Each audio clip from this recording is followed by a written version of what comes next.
माया केहू को छोड़ले नहीं खे मरे के दिन ले जीवन बनाओ को हमने के ना सोच ले जा पो एगो असही बनिया रहले 4 गो बेटा रहले सब बाछी छुआ दे रहे चाचा बच्चू काका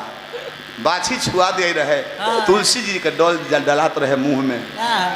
आ तले हुट दे उनका सांस आवता बबुआ कब रे तो 9 रे तो 1 घंटा बीत गए मरते 10 बजता बबुआ कृष्णा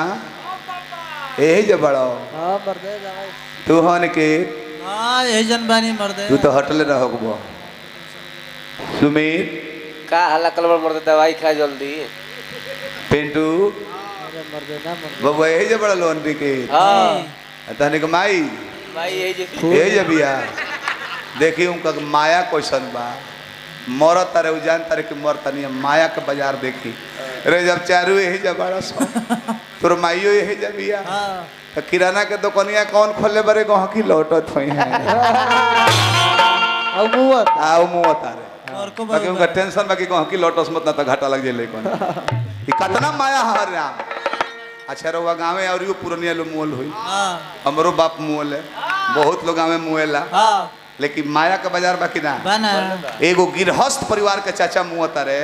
तो उनकर बेटा पतो हो कितना देर रोता लो कितना देर 2-4 घंटा हम मिलिट्री से रिटायरमेंट बढ़े अब मर गई तो 4 घंटा रोता लो पतो है सांझ ले सुस्कतिया बाबूजी खाती वो तो ये सर होते कि बाबूजी हो बाबूजी तू तो गईबे कइलो 40,000 पेंशन हो लेबे ना है बाबूजी अच्छा माया का बाजार बाकी ना देखी कितना टेक्निक बाज जुग बा बाबूजी के पेंशन उठता नु 27 तारीख लेके हो पूछतो ना खइलो कि ना 28 तारीख के लइका जूस लेके आवता बाबूजी पियो मर्द कमजोर हो गइल बड़ो 29 के मछली लेके आवता खाना जीवन में कुछ बा 30 के डोसा समोसा लेके आवता 31 तारीख के छेना के रसगुल्ला खा मर्द खा के मुँह सुगर बता का भइल बा काहे मानता उ जानता कि पहली के तनख्वाह उठे वाला बा आ फिर पहली के तनख्वाह उठ गई तो फिर 2 तारीख से के पूछते नहीं कि बाबूजी कहाँ बड़ा पेमेंट तो लिया गइल बा काकी मुँह तारी सब बुढ़िया काकी पतोहिया बेटा लो से ज्यादा रो तारी सब अम्मा जी हो अम्मा जी नहीं तो वही कुल भाग जाता अम्मा जी का घर कुछ ना रखा है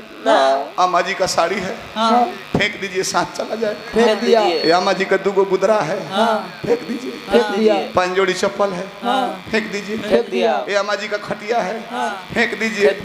सब फेंक देता लोग और है अम्मा जी 10,000 के सोना का ठोप नथिया पहनले बड़ी नु तो उ नहीं खे बिगा तो खातिर किरान मंगावे को परी बिगे खातिर वो तो नगदी बेचा जावल बाकी सोनवा बिगता साड़ी पुरान भइल बाबे महकत होई बिग दो खटिया बिग दो आ नथुनिया होई में एगो छोटकी पतो होबी नथुनिया घिंचत या नाक कटैला के डर नहीं के अब तो चल गेल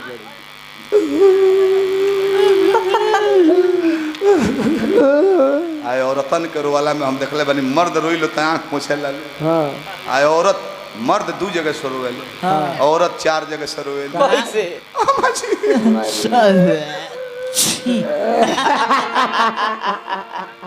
जन्नी